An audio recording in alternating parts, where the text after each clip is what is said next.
Que la grâce du Seigneur Jésus-Christ, l'amour de Dieu et la communion du Saint-Esprit soient avec vous tous. Deuxième épître aux Corinthiens chapitre 13 verset 13. As-tu déjà goûté à cette communion dont parle l'apôtre Paul? Une relation intime, réelle, vivante, non pas avec une idée, mais avec une personne divine?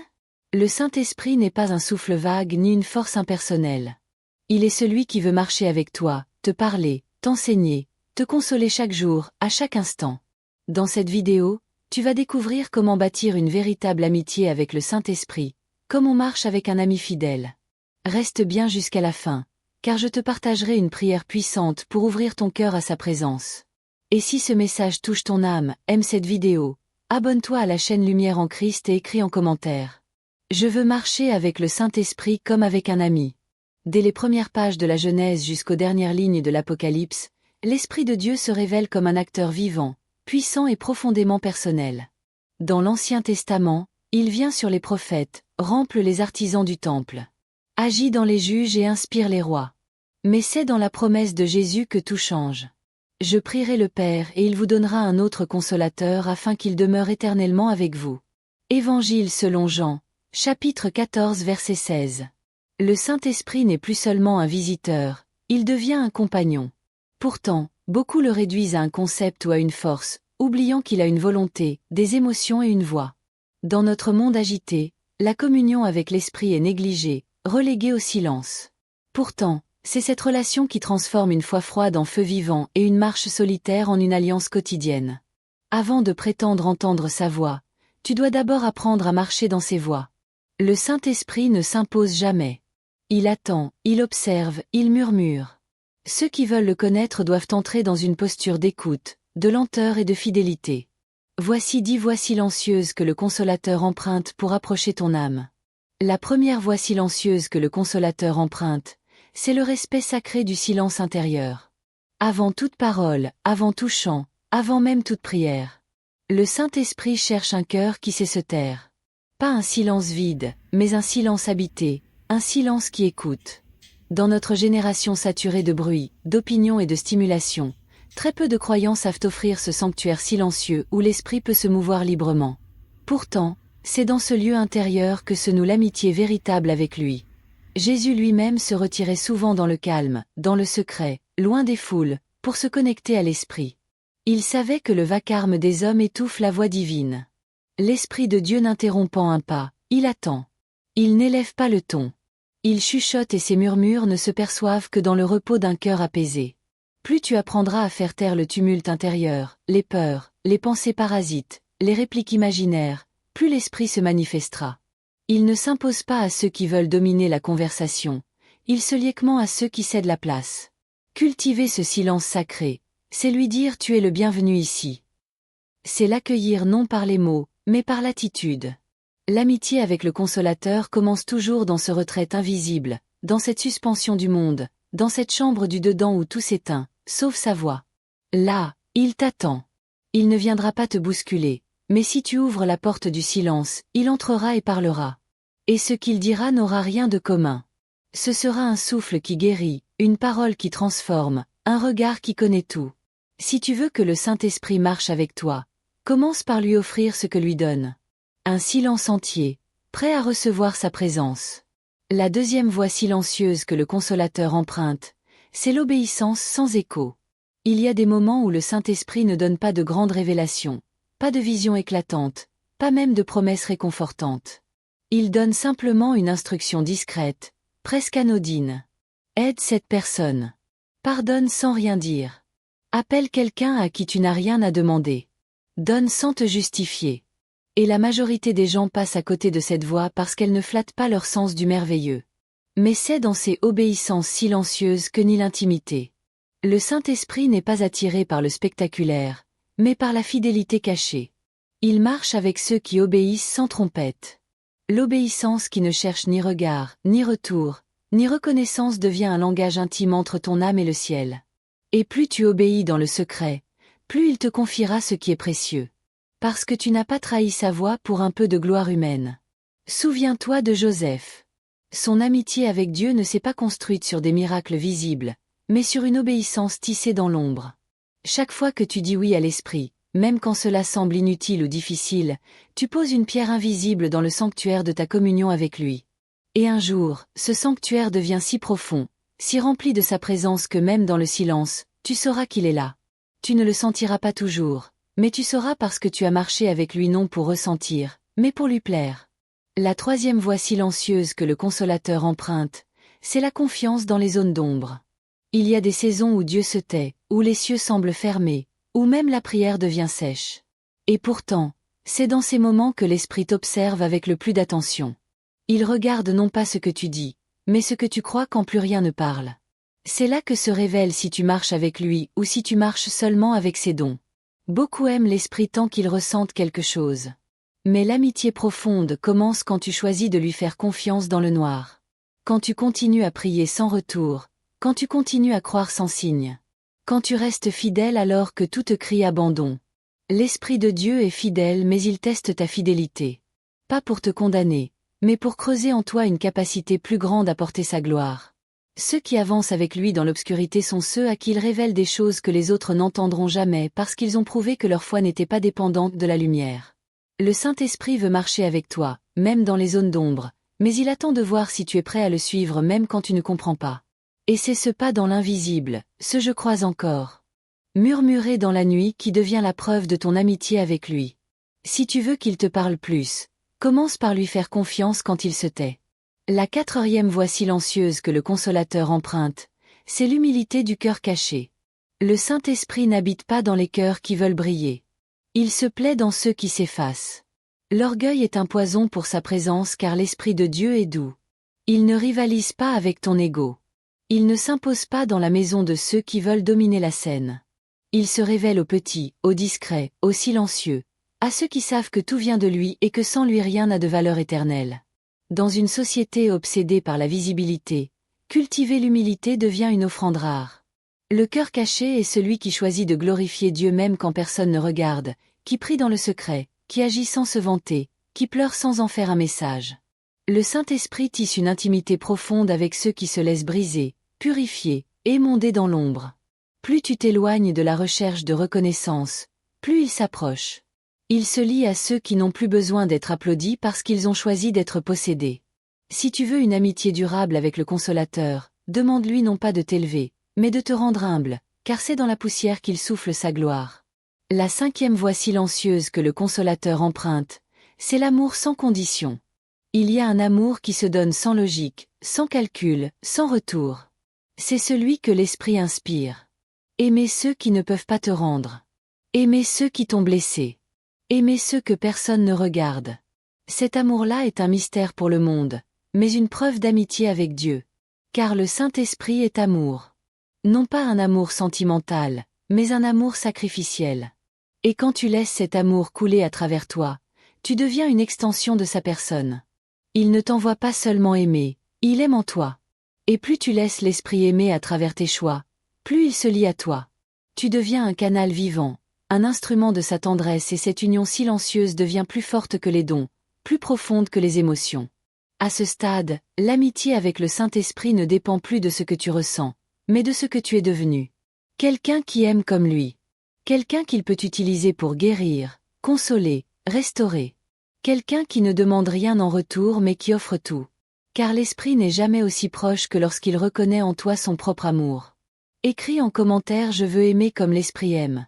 La sixième voie silencieuse que le Consolateur emprunte, c'est la fidélité dans l'invisible.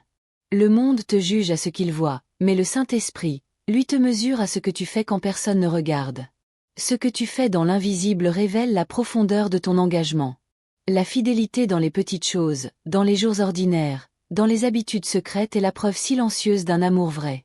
L'Esprit de Dieu ne s'attache pas à ceux qui impressionnent en public, mais à ceux qui restent constants dans le secret. Lire la parole même quand tu ne ressens rien.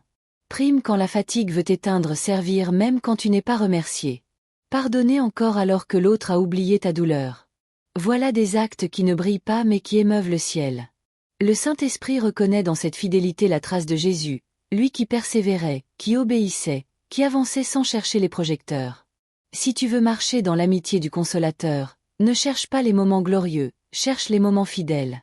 Car l'Esprit ne se donne pas à l'instable, mais à celui qui tient ferme jour après jour, sans réclamer de signe. La fidélité est une porte que peu veulent garder ouverte longtemps. Mais ceux qui veillent devant elle, même dans l'ennui, même dans la solitude, voient un jour le Consolateur entrer avec puissance, non pas dans le tumulte, mais dans la paix silencieuse d'un cœur stable. La 7e voie silencieuse que le Consolateur emprunte, c'est le pardon profond. Il n'y a pas d'amitié avec l'Esprit de Dieu là où la rancune est entretenue, car l'Esprit est saint et il est amour. Tant que tu refuses de pardonner, tu fermes une porte. Même si tu pries, même si tu loues, même si tu jeûnes, l'Esprit ne se lie pas à ceux qui gardent la haine comme une arme ou la blessure comme un trône. Le pardon n'est pas une émotion, c'est une décision spirituelle, une décision de lâcher l'offense, de libérer l'autre et de ne plus garder l'accusation comme justification de ta souffrance. Le Saint-Esprit est venu pour réconcilier, non pour diviser. Et il ne peut s'installer là où l'amertume creuse ses racines. Mais quand il trouve un cœur qui pardonne, même dans les larmes, il entre avec sa paix. Il guérit ce que l'autre ne pourra jamais réparer. Il restaure ce que la blessure avait brisé, et il t'élève dans une liberté que seule sa présence peut produire. Si tu veux marcher avec le Consolateur, offre-lui les ruines de tes relations. Laisse-le t'apprendre à aimer sans condition, à lâcher sans retour, à bénir sans intérêt. Le pardon silencieux devient alors une alliance invisible entre toi et l'Esprit, un lien plus fort que la douleur. La voie silencieuse que le Consolateur emprunte, c'est la discipline dans le secret. Ce n'est pas ton feu du dimanche qui attire le Saint-Esprit, mais ta constance du lundi. Il se plaît dans les vies ordonnées, dans les âmes qui savent structurer leur quotidien autour de Dieu et non l'inverse. L'Esprit n'est pas un visiteur que tu accueilles quand tu es inspiré. Il est un ami fidèle, mais il ne reste que si tu bâtis pour lui une demeure stable. Lire la parole chaque jour, se lever pour prier sans attendre de motivation, jeûner dans le secret, dire non à la distraction. Voilà des gestes qui construisent un temple invisible. Beaucoup veulent des visitations spectaculaires mais refusent les fondations silencieuses. Pourtant, c'est dans la routine sanctifiée que l'Esprit déverse sa profondeur. Il marche avec ceux qui ont compris que le quotidien est un lieu sacré, que chaque matin peut devenir un autel, que chaque habitude peut devenir une offrande. Le Consolateur est attiré par ceux qui le traitent avec sérieux, pas seulement avec émotion. Plus tu donnes du temps à l'Esprit dans ton emploi du temps, plus il prendra de place dans ta vie entière. Et un jour, ta routine ne sera plus sèche, elle sera habitée. La 9e voie silencieuse que le Consolateur emprunte, c'est l'abandon des ambitions personnelles. L'Esprit ne marche pas avec ceux qui veulent être grands, mais avec ceux qui veulent que Jésus soit grand. Tant que tu cherches à bâtir ton nom, à forcer ton chemin, à défendre ta place, tu restes dans le bruit de ton propre royaume. Mais le Consolateur est le souffle d'un autre royaume et il ne soutiendra pas une œuvre que tu veux pour toi seul. Il marche avec les brisés, avec ceux qui disent « Seigneur, que ta volonté soit faite, même si la mienne meurt. » C'est dire « Je suis là, parle si tu veux, je resterai. » Et c'est à ce cœur-là que le Saint-Esprit donne ses perles les plus précieuses, car il sait qu'elles ne seront pas piétinées par le bavardage, mais protégées par le silence. La vraie communion avec le Saint-Esprit ne se limite pas à la révélation, elle se manifeste dans l'action. Car l'Esprit cherche des cœurs obéissants mais aussi des pas courageux. Voici 7 actes concrets, puissants et simples que tu peux poser pour que sa présence devienne ton quotidien. Non pas un souvenir mais une réalité vivante. Le premier acte que tu dois poser pour marcher avec le Saint-Esprit, c'est de sanctifier tes débuts. Le début d'une journée, d'un projet, d'une décision ou même d'une relation est un moment spirituellement stratégique. C'est là que l'atmosphère se fixe, que l'orientation se définit, que l'ennemi tente d'infiltrer la confusion. Le Saint-Esprit t'invite à sanctifier chaque commencement en l'invoquant avant toute autre chose. Ne commence plus rien sans lui. Ne sors plus du lit sans l'avoir salué. Ne prends plus aucune direction sans l'avoir consulté. Chaque départ sanctifié devient un autel invisible où l'Esprit descend. Jésus, avant même de choisir ses disciples, passa la nuit à prier. David demandait constamment à Dieu, « Dois-je y aller ?» Ces exemples ne sont pas des options pieuses, ce sont des fondements spirituels.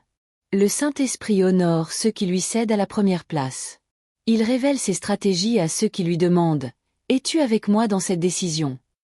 Et quand tu commences avec lui, même ce qui semblait faible finit dans la gloire. Ne laisse plus le stress, la peur ou l'autonomie voler le premier mot. Donne-le à l'Esprit. C'est ainsi que tu bâtiras une vie où chaque chemin est éclairé dès la première pierre posée.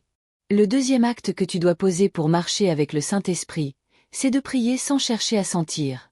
Beaucoup cherchent des frissons, des larmes, des manifestations pour valider leur prière. Mais l'amitié avec le Saint-Esprit ne repose pas sur ce que tu ressens. Elle se bâtit sur ta fidélité à le rencontrer. Le consolateur n'est pas un stimulant émotionnel. Il est une personne qui honore ta constance et parfois il choisit de se cacher pour tester ton amour. Vas-tu prier même quand c'est sec? Vas-tu revenir même quand tu n'as rien perçu? C'est là que se construit une intimité durable. L'Esprit est fidèle mais il veut savoir si tu es aussi. Jésus est resté 40 jours dans le désert. Sans manifestation, sans soutien visible. Et pourtant, il priait, il attendait, il persévérait. Si tu veux marcher avec l'Esprit, apprends à venir dans la prière sans exigence. Viens pour lui, pas pour ce qu'il donne. Et tu verras qu'un jour, sans prévenir, il te couvrira d'une onction qui ne dépendra plus jamais de tes émotions. Le troisième acte que tu dois poser pour marcher avec le Saint-Esprit, c'est de pardonner radicalement. Il n'y a pas de présence durable de l'Esprit dans un cœur plein de rancune. Le pardon n'est pas un simple acte humain. C'est une décision spirituelle qui ouvre ou ferme la porte à Dieu lui-même. Tant que tu gardes l'amertume, l'Esprit reste à distance. Il ne s'unit pas à la haine, il ne respire pas dans le poison. Mais quand tu pardonnes, même dans la douleur, même sans retour, même sans excuse, tu crées en toi un espace pur que l'Esprit peut habiter. Pardonner, ce n'est pas oublier le mal. C'est refuser de devenir prisonnier de celui qui t'a blessé. C'est choisir la liberté de Dieu plutôt que l'esclavage du passé. Le Saint-Esprit te donne cette capacité surnaturelle, relâcher ce que tu ne pouvais pas relâcher seul. Et plus tu pardonnes, plus il s'approche. Le pardon est une offrande cachée, un parfum que seul le ciel peut sentir. Si tu veux que l'Esprit devienne ton ami, purifie ton cœur de toute rancune et tu verras la paix revenir avec une douceur que le monde ne peut pas imiter. Le quatrième acte que tu dois poser pour marcher avec le Saint-Esprit, c'est d'adorer dans les moments secs. Quand tout va bien, l'adoration est facile. Mais quand tout semble vide, abandonné, fermé, c'est là que ton adoration devient une arme. Le Saint-Esprit descend sur ceux qui adorent, même sans musique, même sans raison visible, même sans force. C'est dans l'obscurité que ton chant devient une lumière. Paul et Silas en prison n'ont pas chanté parce qu'ils ressentaient la liberté. Ils ont chanté pour faire venir le Dieu de la liberté. Et le Saint-Esprit est descendu. Ton adoration dans les temps secs est un cri de foi. C'est une déclaration au ciel. Je te crois même quand je ne te vois pas. Et cette adoration silencieuse, brisée mais authentique attire la présence comme rien d'autre. L'Esprit se révèle à ceux qui refusent de réduire leur louange à une émotion. Il vient là où l'adoration devient sacrifice et quand il vient, il transforme la prison en lieu de visitation. N'attends plus de sentir quelque chose pour lever les mains.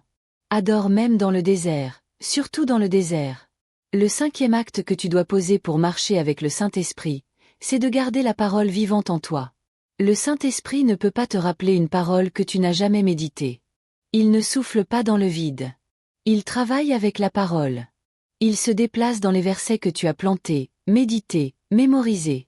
Plus la parole est en toi, plus l'Esprit a de matière pour te guider. Dans le combat, il t'apportera un verset précis. Dans le doute, il te rappellera une promesse. Mais si ton cœur est vide, que lui resterait-il à raviver? Jésus, tenté dans le désert, a répondu par il est écrit. C'était l'Esprit qui parlait en lui à travers la parole qu'il avait méditée. Tu veux entendre la voix de l'Esprit? Plonge-toi dans les Écritures. Pas pour cocher une case, mais pour nourrir ton âme. Chaque verset médité est une brique dans le temple intérieur où l'Esprit veut résider. Et un jour, sans prévenir, cette parole éclatera dans ton esprit comme un éclair de vie. Écris en commentaire « Je veux que la parole soit vivante en moi ». Le sixième acte que tu dois poser pour marcher avec le Saint-Esprit, c'est de rester vulnérable dans la prière. Le Saint-Esprit n'attend pas de toi que tu sois toujours fort. Il ne cherche pas une performance, mais une vérité. Il n'a jamais été repoussé par les larmes, les doutes, les faiblesses. Il est consolateur, pas spectateur. Trop de croyants veulent prier comme des guerriers alors qu'ils sont brisés à l'intérieur. Mais l'Esprit ne vient pas bénir ton masque.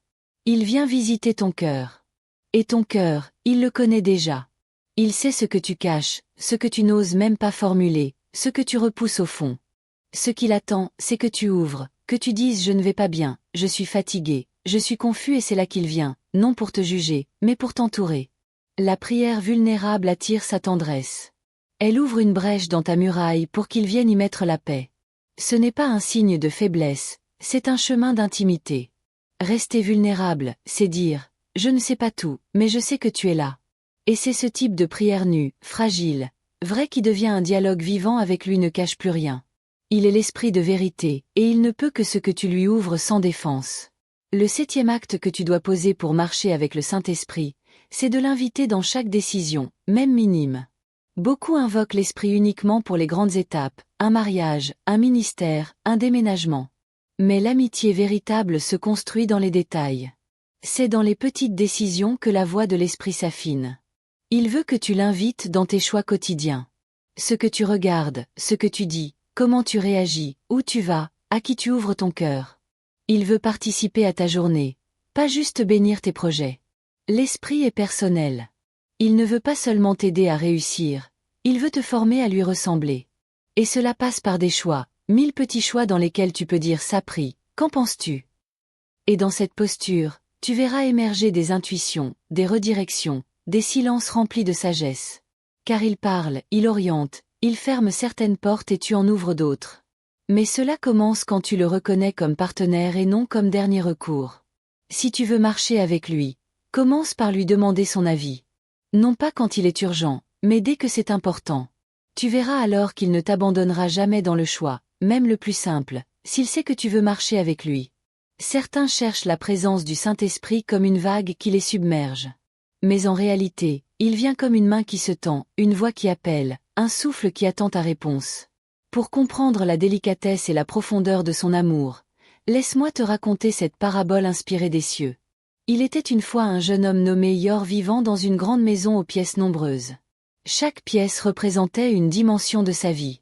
Une pour son travail, une pour ses amitiés, une pour ses douleurs, une pour ses rêves.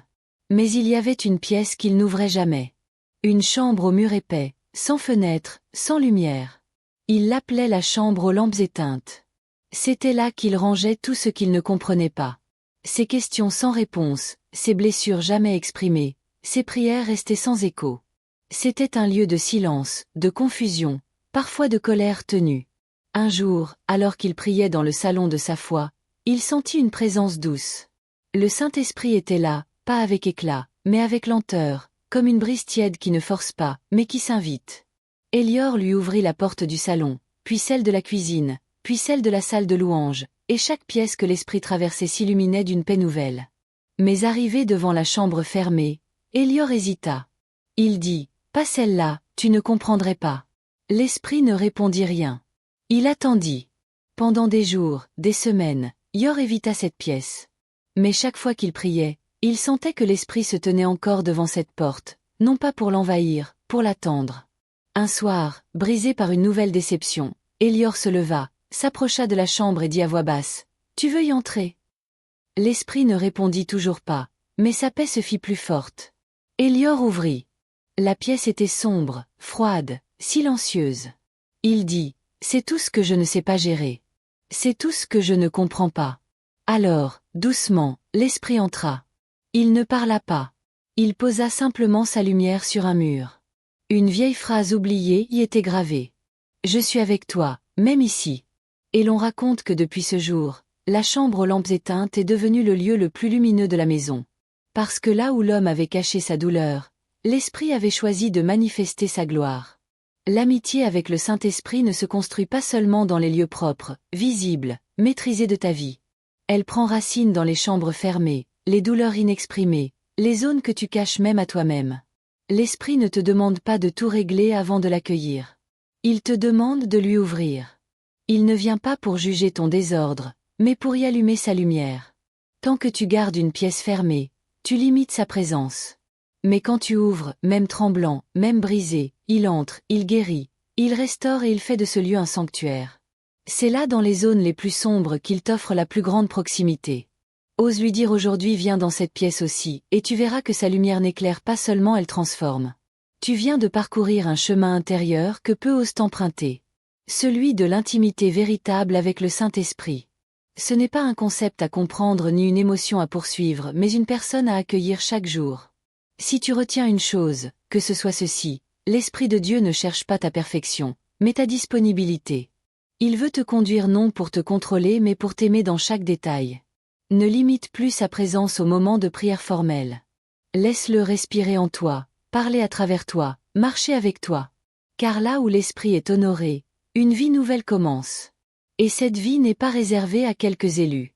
Elle est pour toi aujourd'hui si tu ouvres ton cœur avec sincérité et foi. Ce n'est pas le Saint-Esprit qui est loin, c'est nous qui oublions de l'écouter. Maintenant, laisse ton âme entrer dans la prière. Cette prière n'est pas un discours, c'est un cri du cœur. Laisse-toi porter par chaque mot comme si ton esprit entier s'adressait au Consolateur. Lis cette prière lentement, profondément, en laissant l'Esprit te visiter pendant que tu l'invites à marcher avec toi. Saint-Esprit, je viens à toi sans masque, sans artifice, sans justification. Je dépose à tes pieds mes forces et mes faiblesses, mes silences et mes cris, mes espoirs et mes doutes. Je ne veux pas seulement te connaître. Je veux marcher avec toi, apprendre à vivre dans ta présence comme un enfant qui ne quitte jamais la main de son père. J'ai souvent poursuivi ton feu sans chercher ton cœur. J'ai recherché tes dons sans comprendre que tu voulais d'abord mon attention. Aujourd'hui, je fais silence. Aujourd'hui, je m'incline. Viens habiter mes jours ordinaires. Viens sanctifier mes matins, mes décisions, mes relations. Viens transformer mon intérieur jusqu'à ce que chaque recoin de ma vie te ressemble. Je t'invite dans mes pensées, dans mes désirs, dans mes habitudes les plus cachées. Détache-moi de tout ce qui t'éteint. Brise en moi tout ce qui t'attriste. Redresse ce que j'ai tordu. Révèle ce que j'ai ignoré. Embrase ce que j'ai laissé s'éteindre. Enseigne-moi à t'écouter dans le silence, à te suivre sans preuve, à t'honorer même quand je ne comprends pas. Je t'ouvre mes blessures, celles que je cache même à ceux qui m'aiment. Je ne te demande pas de m'expliquer pourquoi. Je te demande d'y entrer et d'y mettre ta paix. Saint-Esprit, purifie ma mémoire. Lave mes souvenirs de tout ce qui me lie encore à la peur, à la honte, à l'amertume. Remplace chaque trace d'amertume par ta douceur. Remplace chaque trace d'orgueil par ta lumière. Remplace chaque justification par ta miséricorde. Fais de mon cœur un lieu de repos pour toi. Je ne veux pas être visité. Je veux être habité. Je ne veux pas t'avoir un jour. Je veux te porter tous les jours. Fais-moi aimer la parole comme tu l'aimes. Donne-moi faim des Écritures. Soif de vérité, désir d'être enseigné. Détruis en moi la légèreté spirituelle, le divertissement inutile, la distraction qui m'éloigne de ta voix. Ramène-moi à l'essentiel, ta présence. Tu es le seul ami fidèle. Tu es le seul guide sûr. Tu es le seul consolateur profond. Enseigne-moi à vivre en toi comme on vit dans une maison, sans peur, sans fuite, sans masque. Que mes pas te soignent soumis, que mes gestes portent ton empreinte. Que mes paroles soient les tiennes. Je t'invite dans ma fatigue, dans ma routine, dans mon travail, dans mes pensées nocturnes. Viens dans mes rêves et mes silences. Viens dans mes attentes, dans mes combats. Je ne veux plus rien faire sans toi. Pas par superstition, mais par amour. Car marcher avec toi, c'est vivre. T'oublier, c'est m'éteindre. Et je ne veux plus jamais marcher sans feu, sans lumière, sans direction. Conduis-moi là où je n'aurais jamais osé aller seul. Brise les murs que j'ai construits par peur d'être déçu. Ouvre les portes que j'ai fermées à cause des blessures. Remplis-moi de ta joie paisible. Pas une joie qui crie, mais une joie qui demeure. Une joie qui me rend doux, stable, obéissant. Je ne veux pas être un croyant agité, mais un temple vivant. Que ma vie soit ton autel. Que mon souffle porte ton parfum. Que mes silences révèlent ton amour. Donne-moi d'aimer comme tu aimes, d'écouter comme tu écoutes, de pardonner comme tu pardonnes. Je ne veux pas briller, je veux t'illuminer. Je ne veux pas réussir. Je veux obéir. Car ta volonté est ma paix et ta présence mon héritage. Je remets entre tes mains tout ce que je ne comprends pas. Les retards, les prières sans réponse, les directions encore floues. Je sais que tu n'oublies rien. Je sais que tu travailles même quand je ne te vois pas. Je choisis de te faire confiance même dans le désert. Car dans la sécheresse, tu creuses une source. Dans le silence, tu prépares une voie. Dans l'attente, tu fabriques la force. Remplis-moi de cette foi qui ne dépend plus des circonstances. Remplis-moi de cette paix qui défie l'orage. Saint-Esprit, je ne te demande plus seulement de venir. Je te demande de rester. Je te supplie de faire de moi un lieu sûr, un cœur qui ne te chasse pas, une vie qui t'honore dans l'invisible. Tu connais mes chutes, mes fautes, mes résistances et pourtant tu es encore là. Alors, je me rends, je te laisse tout. Conduis-moi comme tu veux, forme-moi comme tu veux, utilise-moi comme tu veux. Mais surtout reste avec moi. Si cette prière a résonné dans ton cœur, sache que ce n'est pas simplement une vidéo, c'est un appel. Le Saint-Esprit t'invite à une marche plus profonde, plus vraie, plus belle. Partage cette vidéo à quelqu'un qui en a besoin et écris en commentaire cette phrase. Je ne veux plus que l'Esprit me visite. Je veux qu'il m'habite.